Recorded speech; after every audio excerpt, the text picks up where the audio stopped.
Merci à vous, Marcelin. Bonjour, cher coach. Bonjour, Alix. Alors, aujourd'hui, nous allons avoir notre démarche pédagogique avec des cas qui nous ont été soumis par des internautes et des téléspectateurs concernant ce sujet. Le premier cas nous vient de M. Zoku, il est de Gagnois. Il nous suit actuellement. Apprendre à régler les conflits. Mon épouse et moi sommes régulièrement en conflit. Et les témoins, nos différentes familles et même nos amis interviennent sans succès. Certains même s'aggravent. Alors, que faire? Il faut que M. Zoku comprenne clairement qu'il leur appartient, à lui et à son épouse, d'apprendre à avoir les moyens de résoudre par eux-mêmes les crises que peuvent traverser leur couple, en fait. Parce que recourir à un témoin de mariage, en cas de crise, ce n'est pas le rôle du témoin de mariage. Le rôle du témoin de mariage, c'est d'encadrer le couple. En l'encadrant comment? En lui donnant des conseils. Or, le rôle du conseil, c'est de prévenir la crise, pas de résoudre la crise. Donc, le témoin de mariage n'a pas toujours les moyens de résolution des crises. Les parents sont très mal placés, par exemple, pour nous donner des conseils logiques, des conseils impartiaux, etc. Pourquoi? Parce qu'ils sont très impliqués. Imaginez, par exemple, que ma femme m'injurie en se rapportant, par exemple, à mes parents. Une telle crise, mes parents ne peuvent pas résoudre ça, c'est compliqué. Donc, il faut que M. Zoku et sa femme apprennent tous les deux à avoir les moyens de résoudre eux-mêmes leur crise. C'est très important dans le couple. Ouais. Tout à fait. Ouais. Merci à M. Zoku qui nous regarde. Et nous allons aller du côté de Cinéma Tiali avec Mme Silué. Mon mari peut me bouder pendant un mois sans que cela ne le dérange. Moi, cela me gênait au début, mais comme il n'arrête pas, pour lui montrer qu'il n'a pas le monopole de cela, nous deux, on est dedans. Est-ce que c'est une solution pour éviter les crises? C'est la pire des solutions que Mme Silué puisse adopter. Pourquoi? Parce que la rupture de communication dans un couple, c'est la plus mauvaise des choses. Il faut que Mme Silué sache que le cafard entre dans la muraille quand il y a un lézardé. Quand il y a une fissure dans la muraille, c'est en ce moment-là que le cafard rentre. Donc, il faut que dans le couple, on apprenne à se parler, à communiquer. Et en général, on confond communiquer et dialoguer. Le dialogue, par exemple, dans le couple, c'est une petite partie de la communication. Dialoguer, c'est échanger à deux. Dia et puis logos, le discours à deux. Alors que la communication, la communication englobe le dialogue. Elle ratisse plus large, en fait. Et donc, souvent, quand le partenaire ou la partenaire est muette, on se dit, il ne communique pas ou elle ne communique pas. Mais ce n'est pas vrai. Parce que son silence, c'est un message qu'on peut interpréter. Du coup, c'est une façon de communiquer, mais peut-être pas la bonne façon. Le principe qu'il faut qu'ils retiennent tous les deux, c'est qu'il ne faut pas qu'il y ait de rupture de communication. Donc, si son mari a cette habitude-là de la bouder, il faut que, justement, avec des méthodes qu'ils peuvent apprendre tous les deux dans des écoles ou bien dans des livres, il faut qu'ils apprennent à se parler, à aller au-delà des divergences pour s'inscrire résolument dans la résolution des problèmes de leur couple. Il ne faut pas qu'il y ait de rupture de communication. C'est quelque chose qui éloigne les gens un peu, et on s'installe dans un océan de... Comme on dit, c'est un peu qui devient un beaucoup. Alors, on reste dans le Nord, on a Séguéla cette fois-ci. Madame Soumaro, on soumet au coach maintenant votre préoccupation. Mon mari estime qu'un homme n'a rien à faire dans une cuisine et que c'est ma responsabilité exclusive de m'occuper aussi des enfants parce que lui se bat dehors pour amener l'argent de la subsistance à la maison. Cela m'épuise et je n'en peux plus. Que faire? Là, le cas que nous soumets, Mme Soumaro, me fait sourire parce que c'est le cas typique, en général, qu'on voit dans notre société ici, où les hommes pensent qu'il y a des rôles qui sont dédiés dans les familles. Ce n'est pas vrai. Ça ne doit pas être vrai. Et ça repose sur des causes qui sont scientifiques, pas seulement des choses qui tiennent à la volonté de l'homme d'être le macho, le tout-puissant mâle à la maison. Non, ce n'est pas ça. Figurez-vous que quand quelqu'un est surutilisé, par exemple dans des tâches qui sont domestiques ou bien dans des tâches professionnelles, quelconque, la personne est encline à un stress. Or, le stress crée un burn-out, qui est une maladie. Et donc, le burn-out, on peut le vivre aussi bien au travail qu'à la maison. Et donc, une femme qui est stressée à la maison, qui vit un burn-out à la maison, un burn-out familial ou conjugal, cette femme-là, elle ne peut pas avoir un bon rendement au lit. Elle ne peut pas faire certaines choses correctement à la maison. Elle ne peut même pas...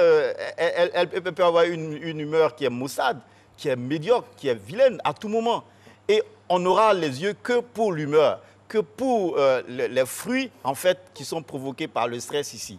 Donc, M. Soumaoro n'a pas intérêt à laisser sa femme seule dans les tâches, dans les tâches domestiques. Il doit l'aider. Il doit l'aider. Cela renforcera non seulement leur union, mais en plus de ça, cela déchargera son épouse. Et il faut que les responsabilités et les tâches domestiques soient partagées en fonction des capacités de chacun.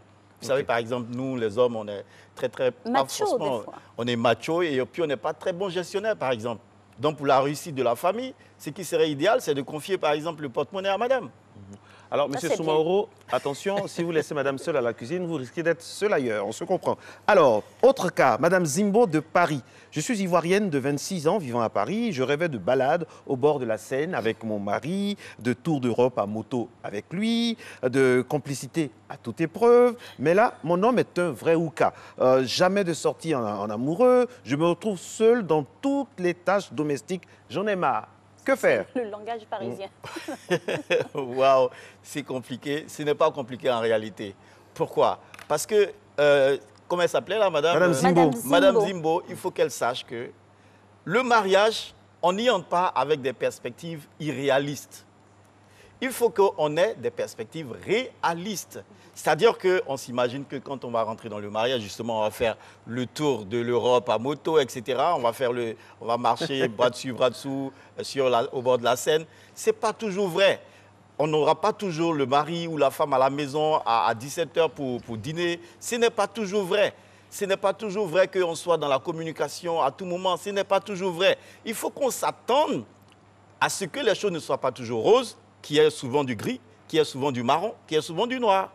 Et quand on a ces perspectives qui sont réalistes, en ce moment-là, on est préparé. Le problème survient quand on n'est pas préparé. Et c'est ce qui arrive à cette dame-là, justement. C'est vrai, ça ne veut pas dire que son mari doit rester dans sa posture. Voilà. Il faut qu'il vienne, en fait, il comprenne clairement que le mariage aussi, comme on l'a dit pour Mme Soumaoro tout à l'heure, il faut qu'il comprenne qu'il doit faire certaines choses pour essayer de bonifier son couple, en fait. Et ça ne dépend que de lui. Il faut qu'il prenne des initiatives. Il faut qu'il prenne des initiatives et il faut que ces initiatives-là soient très, très réalistes, aussi bien de son côté que du côté de son épouse. Alors, coach, j'aimerais rebondir un peu sur les deux cas. Parlons de Mme Soumaoro qui nous a expliqué que son mari vraiment ne pénétrait pas dans la cuisine et tout ça. Comment mener un monsieur qui a déjà ses prérequis culturels à ne pas aller en cuisine, à le faire du coup? En transformant la cuisine simplement en une salle de jeu, par exemple. En transformant ça en une salle de jeu. Je prends un exemple de quelqu'un, par exemple, qui peut avoir des problèmes en intimité. Vous voyez que quand je vais rentrer dans la cuisine avec mon épouse, je vais l'aider à découper les oignons, par exemple, cela nous rapproche et cela facilite les choses. Cela facilite les choses. Cela fera que dans la chambre, on n'aura pas besoin de faire beaucoup de discours pour que les frontières s'ouvrent, par exemple. Voilà, c'est simple. Donc, il faut qu'on comprenne qu'on peut se faciliter la vie en ne restant pas campé sur des positions liées à nos cultures, à nos valeurs religieuses, etc. Il faut qu'on sache que celui ou celle qu'on a épousé, c'est un être humain qui peut se fatiguer. C'est un être humain qui peut être enclin à des émotions et qui peut avoir du mal à gérer ces émotions-là. Alors que la mauvaise gestion des émotions fait toujours apparaître des difficultés au plan de la santé. Ça, on n'arrive pas à faire le lien. Du coup, on est campé sur des positions religieuses ou bien des positions qui sont dogmatiques souvent. On n'arrive pas à établir le lien entre ce qu'on fait et puis la santé, par exemple. Si on sait que si ma femme, je la laisse seule à la cuisine en train de faire tout, de se débattre, à faire le dîner, par exemple, à s'occuper des enfants, à les faire passer sous la douche, à faire ceci, si je sais qu'en faisant tout ça, elle sera fatiguée. Et si elle est fatiguée, ce n'est pas dans mon intérêt. Moi, le gros, en ce moment-là, je vais l'aider à la cuisine pour lui faciliter les choses.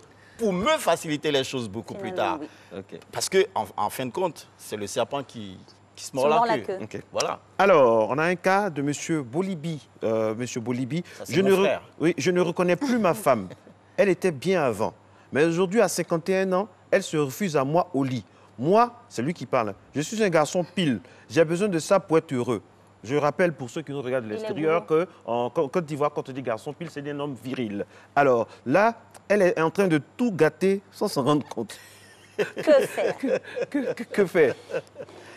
Mais Bon pourquoi, Marco, mais pourquoi c'est un gourou qui pose un problème? Ah ben, c'est anodin, hein, franchement, rien de prémédité, on a toute récupéré. relation avec une région de Côte d'Ivoire serait que plus coïncidence. De toute façon, c'est mon frère et donc on se comprend. Vous voulez que je relise le cas? Non, ça va. Non, je peux relire le cas. Hein. Monsieur Tout ce qui a été Bolibi, soumis a je ne été reconnais traité. plus ma femme. Elle était bien avant. J'y mets tout Bien sûr, on voit théâtralité. la Ouais. gestuelle, Mais aujourd'hui, la à 51 ans, elle se refuse à moi au lit. Moi, je suis un garçon pile. J'ai besoin de ça pour être heureux. Là, elle est en train de tout gâter sans s'en rendre compte. Que faire? Marco, j'ai des conseils à donner aussi bien à Bolibi qu'à son épouse. Je commençais à parler à mon frère Bolibi. En tout cas, durer sur ce sujet-là, parce que c'est un sujet vraiment qui vient beaucoup dans les couples. Non, durer là-dessus. Oui, c'est un cas. c'est Bolibi, un cas. mais Oui. c'est légion. C'est vrai, et c'est quelque chose qui sépare beaucoup de couples. Il faut savoir que la plupart des divorces prennent leur origine dans le lit, en fait, en général. Et donc, il faut que M. Bolibi sache une chose, que la sexualité est tributaire de beaucoup de phénomènes qu'on peut ne pas maîtriser ou bien qu'on peut maîtriser. On peut ne pas maîtriser par manque d'information. Une dame qui a 51 ans, si elle n'est pas ménopausée, elle est en période de préménopause. Et la période de préménopause ou même la ménopause, ça se manifeste par des dysfonctionnements sexuels. Non seulement par des dysfonctionnements sexuels, mais par des dysfonctionnements au plan de la santé. Parce que c'est une période où il y a un dérèglement hormonal général pratiquement.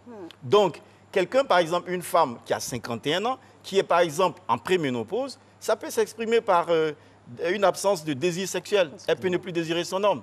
Elle peut faire une sécheresse vaginale, par exemple. Elle peut avoir des céphalées qui l'empêchent, par exemple, de s'offrir à son homme. Elle peut souffrir de beaucoup de maux que le mari peut ignorer. Et donc, lui, comme il a connu une femme qui lui donnait ce qu'il veut à tout moment, et que désormais, il y a un problème, il peut ne pas comprendre. Mais il faut qu'il sache, il faut qu'on sache que dans les couples, il faut qu'on actualise nos connaissances. Qu'on actualise nos connaissances, qu'on apprenne et qu'on arrive à toujours établir un lien entre ce que nous vivons et ce qui peut se passer au niveau de notre santé. Voilà, donc 51 ans, c'est quelque chose qui m'indique que certainement, Madame Bolibi, elle doit avoir un problème lié, je ne sais pas très bien, mais un problème qui puisse être lié soit à la ménopause, soit à la préménopause, qui se manifeste par la ménopause, par exemple, par une absence de menstrues, ou alors par une rarification des menstrues et tout le dérèglement hormonal qui entraîne tous les autres désagréments, en fait. Ça, c'est un fait. Deuxièmement, il faut que je donne des conseils à Madame Bolibi. Il faut qu'elle comprenne clairement que la sexualité doit être toujours vivante dans un couple. Ce que j'ai souvent entendu en cabinet, c'est que quand une femme rentre en ménopause, par exemple, elle doit complètement, ça veut dire qu'elle est en retraite au plan sexuel. Il faut qu'elle sache que ce n'est pas vrai. Ce n'est pas vrai. La ménopause ne dit pas que c'est la fin de la sexualité. Donc, ce n'est pas parce qu'on est en ménopause, par exemple, qu'on ne peut plus s'offrir à son homme. Si on le fait, on ouvre la porte à des sorties, à des choses qu'on ne prévoit pas dans le couple et qui peuvent nous séparer. Et puis une retraite, à beau être une retraite, mais elle peut être toujours active. Active, absolument. On voit bien votre cas. Il faut que Mme Bolibi comprenne que le dérèglement hormonal, par exemple, dont elle peut souffrir en préménopause ou en ménopause, c'est quelque chose qui peut être corrigé par la médecine. Par exemple, on peut la soumettre à un traitement hormonal qui peut faciliter les rapports sexuels désormais. Ça, c'est possible. Et avec le temps, même sans traitement, les choses commencent à se normaliser. Et il faut quand même que de temps en temps, elle permette à son homme d'être un homme. Exactement. Comme il y tient. Exactement. Qu'elle sache que c'est un gros. Ben oui, Enfin, franchement. Et la retraite, ça se prépare en amont, toujours. Absolument. Alors, le cas-ci vient de Doropo et c'est de Madame Kofi. Bodokro. Bodokro. Alors, précision importante de Madame Kofi qui nous suit depuis Bodokro. Mon mari, un haut cadre, se révèle un vrai paysan. Il ne m'a jamais murmuré de douces phrases à l'oreille. Quand il dit quelque chose d'un peu gentil, c'est que c'est pour demander des rapports sexuels. Nous ne sortons jamais ensemble. Il ne faut pas compter sur lui pour te servir le petit déjeuner au lit. Pourtant, j'en rêve. Je regrette mon mariage. Oh là là, c'est triste. Hein. Mais c'est légion. C'est triste, mais c'est légion, malheureusement, en Afrique. Parce qu'il y a beaucoup d'hommes qui pensent qu'il y a des choses qu'un homme ne doit pas faire. C'est ce qu'on croit à tort. Et la galanterie, il faut le dire avec des mots qui sont un peu terre à terre, la galanterie a foutu le camp depuis un bout de temps. C'est que les gens n'arrivent plus à assumer ils se disent qu'un homme, il n'a pas le droit de tenir la porte à une femme. Ouais. Un homme ne doit pas faire ceci à une femme. Ce n'est pas vrai. C'est pas vrai. Ça rapproche les gens. Franchement. Il faut que on mette du romantisme dans les relations. Ça ne fait que bonifier la relation, en Tout fait. à fait. Quand vous vous réveillez le matin, dites un gentil mot à votre partenaire. Dites un gentil mot. Il y a des gens, je peux vous assurer qu'il y a des gens qui se réveillent, ils ne disent même pas bonjour. Parce que c'est tellement évident, on a Voilà. tellement, la routine est là, on est tellement ensemble Mono que est même là. bonjour, on ne dit pas. Oui. Alors qu'on peut se réveiller, on dit bonjour chérie, comment tu vas? Est-ce que T'as tu as bien bien dormi? dormi? Ça c'est T'es bien en réveillé. Europe. Maintenant, en Côte d'Ivoire, Même c'est... en Non, Côte mais d'Ivoire, justement, ben oui, tu as faut le chauffé faire. tu as chauffé mon riz, là. Mais Mon eau est chaude. même le Ça, c'est chauffer, mon eau est chaude. Marco, même le chauffer le riz, on peut le dire, mais de façon romantique. Eh oui. T'as mis mon riz au feu, chérie? Ça serait bien si Ou bien le même, riz... vous rentrez à la maison, votre femme dort. Vous pouvez lui dire, bébé, réveille-toi, on va dormir ensemble. C'est des choses comme ça. C'est possible, C'est oui. des idées qu'on donne comme ça. C'est romantique. Bébé, réveille-toi, on va dormir. fallait la trouver, mais non, celle-là. mais franchement, quoi, c'est Réveille-toi. bien. Ça pimente le couple. Absolument. C'est un On voit indispensable. bien votre sommeil. C'est un indispensable, il faut que les gens le sachent. Réveille-toi, on va dormir. Il faut que les gens le sachent. Parce que quand on ne le fait pas, ça dépend comment on appelle ça, du profil de chacun. Il y a des gens qui sont naturellement romantiques, il y a des gens qui le sont moins. Ça, c'est clair. Mais il faut que tout le monde sache qu'on a le devoir d'être romantique dans un couple. Oui. On a le devoir. Et ça ne tient pas aux moyens. Comme quand on draguait. Voilà. Ça ne tient pas aux moyens parce que c'est en général l'argument facile que tout le monde utilise. Mais je n'ai pas le temps, je n'ai pas d'argent pour envoyer ma femme dans un restaurant. Mais vous pouvez Être marcher romantique à la bras maison. dessus, bras dessous. Vous allez manger un garba le soir. Ouais. Vous marchez dans le quartier, vous allez boire un café chez la Boki. Si c'est ce que vos moyens vous permettent de faire. Ah oui. L'essentiel, c'est d'être à deux, de se parler à deux, de se souffler les gentils mots à deux. Voyez-vous, les gens en général, Marco, les gens en général, ils crient quand les cœurs sont éloignés. Quand les cœurs sont proches, on n'écrit plus. On chuchote. On chuchote. Ouais. Et il faut avoir l'habitude de rapprocher les cœurs, de se chuchoter. Moi, j'ai décidé que, par exemple, dans mon couple, je dois bannir les cris. Ça fait que je suis toujours en position de chuchotement. Ça me rapproche, ça me facilite les choses. Et c'est ce que j'invite tout le monde à imiter. Il le faut dans nos différents couples. Donc, c'était Madame Kofi. Madame Kofi De Bodokro. de Bodokro. Non, c'est surtout à Monsieur Kofi qu'il faut que je parle. Monsieur Kofi. Allez, Monsieur Kofi. regardez-le. Voilà. Suivez-nous. Monsieur Kofi, on vous parle. Monsieur Kofi, il faut qu'on laisse souvent nos traditions un peu de Rétrograde. côté et puis qu'on s'aligne sur certaines choses qui ne tiennent pas forcément à l'européanisation de notre société, mais qui tiennent à la réalité et à la facilitation de la vie dans un couple. C'est simple. Qu'est-ce qu'il faut pour le bonheur de mon épouse? Voici la question. Ce n'est pas est-ce que ma culture permet. Non. C'est est-ce qu'en le faisant, ma femme sera heureuse? Est-ce qu'en faisant telle chose, mon mari sera heureux? Et donc, si je le sais, je le fais. Bonjour chérie, des mots doux. Voilà, je ne sais plus, Alix. Madame Kofi a précisé que Monsieur Kofi, quand il sortait des mots doux, c'est que c'était intéressé. Derrière, il a besoin de rapports sexuels. Il ne faut pas le faire comme ça. C'est tout ça. C'est tout ça. Si vous permettez, je vais vous donner rapidement un Allons-y. exemple Parce que qu'il y a j'ai un vécu. dernier cas très rebondissant. hein. D'accord. J'ai vécu en cabinet. Il vient de tomber, là. J'ai vécu en cabinet un exemple qui m'a vraiment ulcéré. Une dame qui avait son anniversaire et son mari lui a donné une enveloppe contenant 500 000. Mais regardez comment il lui offre le cadeau. Il se lève le matin, c'était son anniversaire, il commence à s'habiller et il jette une enveloppe sur le lit. Il dit, il faut prendre. Elle prend, elle regarde. Il dit, non, bon, il faut t'offrir quelque chose comme c'est ton anniversaire. Il s'est habillé, il est sorti, il est parti. Il est rentré le lendemain. Elle a passé tout le temps à pleurer. Ah oui. C'était son anniversaire et regardez la façon dont il le fait. Elle va au travail et elle trouve que ses collègues, sans la prévenir, avaient organisé une petite fête à son honneur qui n'a rien coûté pratiquement, un petit gâteau de 8 000 avec une bouteille de vin et puis c'est tout. Mais la façon de le faire, ça l'a marqué. Elle m'a dit qu'elle a pleuré tout ce temps. C'est la même situation que cette dame qui vit là. C'est la même chose. C'est-à-dire qu'il faut qu'on comprenne clairement que faire quelque chose, c'est important, mais la façon de le faire compte souvent plus que l'acte lui-même. Ça, c'est Et vrai. en amour, la façon de poser les actes, très souvent, c'est prépondérant. C'est plus important que l'acte lui-même. Monsieur Kassoum de Dabakala, le cas vient de tomber. Après un stage de 6 ans en Belgique, un stage de 6 ans pour des raisons professionnelles, bien sûr, ma femme, qui est curieusement assistante sociale, a vraiment changé. Elle m'impose de laver régulièrement ses dessous, ce que moi, je refuse catégoriquement. Que faire? Ce qui me gêne, c'est l'aspect elle m'impose. S'il n'y avait pas l'aspect imposé, je dirais, mais il n'y a rien d'anormal à laver les dessous de son épouse. Si l'épouse lave les dessous de l'époux, pourquoi est-ce que l'époux ne peut pas faire? Pourquoi? Ce sont les pesanteurs culturels qui nous empêchent de le faire. Sinon, il n'y a rien qui l'interdit. Au contraire, ça met du piment, comme vous l'avez dit tout à l'heure pour emprunter le mot, ça met du piment dans les relations. Mais c'est quand on dit elle m'impose, là, c'est là le problème. Parce que même l'homme, il ne doit pas imposer ces choses-là, par exemple. Parce que laver un dessous, ça, surtout le dessous des féminins, c'est quoi? C'est un petit morceau de chiffon, là, qui tient à peine dans une main. C'est du tissu de bonne qualité. Voilà, d'accord. Un petit morceau de chiffon. Un petit morceau de chiffon qui change beaucoup de choses. Alors, donc, pour monsieur Kassoum, qu'est-ce qu'on peut faire pour lui? Parce qu'il reste une minute. Comment il fait avec sa femme par rapport au dessous? Il faut d'abord qu'ils comprennent. Tu peux rendre ça ludique? Il faut qu'ils comprennent. Je lave un peu, je lave un peu. Il faut qu'ils comprennent parce que c'est la compréhension qui amène le changement. C'est la compréhension qui amène la transformation. Donc, il faut déjà qu'ils comprennent qu'il n'y a rien de mal qui va lui arriver s'il lave les dessous de sa femme. Il faut qu'ils le comprennent. Qu'ils comprennent qu'elle peut être dans des positions où elle peut ne pas être à même de laver ses propres dessous. Ça peut arriver. Et il ne faut pas forcément attendre que ça arrive pour apprendre à le faire.